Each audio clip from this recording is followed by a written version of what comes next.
Hey, just working on the CM250 Honda 250C custom. Yes, that's what it was. Started as you can tell by that nasty seat, which I've removed. All I've done so far, I'm just pulling stuff off. I did videotape it. I had my camera set up on freeze frame. Just going to be taking freeze frame, and I stripped the bike, and while the bike was being stripped, the camera battery died. I love the camera, but I hate the frickin' battery life on it. Anyway, so I I don't have any real dismantling videos, but it's all, like I said in the last video, it's all pretty simple. What I'm working on right now is just seat position, and I'm gonna leave the side fenders on. I may actually do a, other than the tank, I'm not gonna reshape the tank. I'm not gonna get a different tank. I'm gonna lower the tank in the front. It's gonna lower down probably about ½ inch by just remounting the pegs with the rubber. You know, they've got the little rubber bungs on them that the tank goes into. I'm going to lower those pegs about ½ inch, just re-weld them on. But right now I'm going into seat design and seat pan and what I want the back end to look like. So I've decided I'm chopping it right here behind the rear cross member. So obviously the seat's going to be chopped in the same place. I'm going to try and use the original seat, see what I can get out of it. This is the height I'm going for. I've removed all the little rubber plugs off the bottom that space it up about 1 inch off the frame. That's all of them there. And they plug into those little holes like that in the bottom. And they're about, what, ½ an inch, ¾ inch tall. And they raise the seat up. So I've taken those out. And just to get the seat lower, and then I'm going to narrow the seat in through here. This is going to be narrowed. That's why I've got the side covers on, so I can see how narrow I want to go. I want to go about another 2 inches in, 2 inches in, then back, and this is going to narrow to the width and follow the shape of that rear cross member. So if you're looking at it like this, then it's going to get cut off right along the line of my finger, so it's going to go up and around, like kind of like that.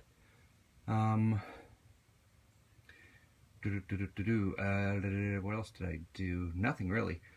But just a tip: if you're going to be doing a cafe racer and you're trying to, one of the most important things is figuring out how comfortable it's going to be when you get on it. That's why the tank is on, that's why the seat's on, that's why the foot pegs are on.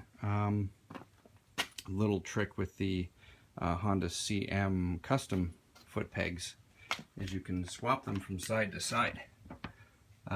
This is the peg for the other side, so originally if it was on the other side it would be turned around and it would mount up here. So I'm going to have to shorten the brake lever. The only problem is when you hit if a peg hits the ground, it doesn't spring back. So I'm going to have to cut those, twist them, re-weld them so they pop back.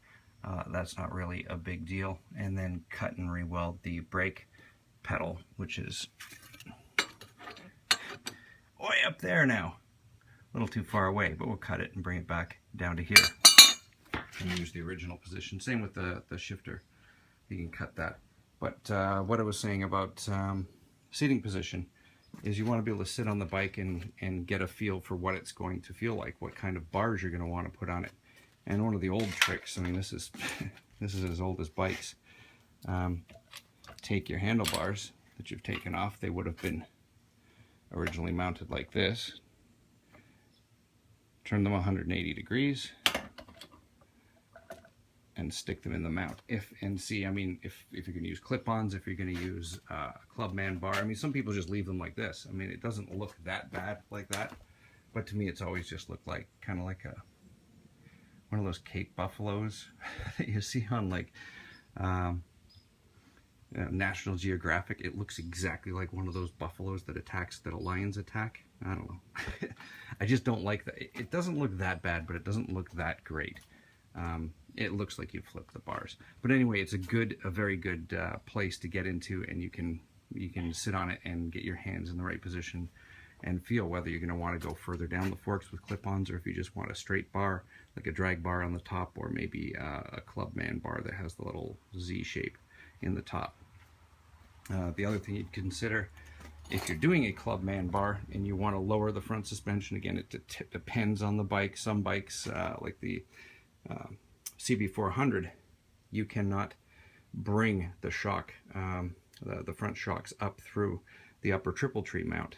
You could have a new triple tree mount made, but if you want to leave it stock and not worry about that kind of stuff, you can't bring this up through the triple tree mount. It ends at the bottom. It's a stopper at the bottom. These ones have a pinch bolt, so any triple tree with a pinch bolt, you'll be able to move your front shock up and down, but obviously it's going to impact with the bars. So if you put a clubman bar on there, you might be able to raise or lower your front end by about ½ an inch, maybe a centimeter. It's not much whatsoever. So we're going to be going for clip-ons.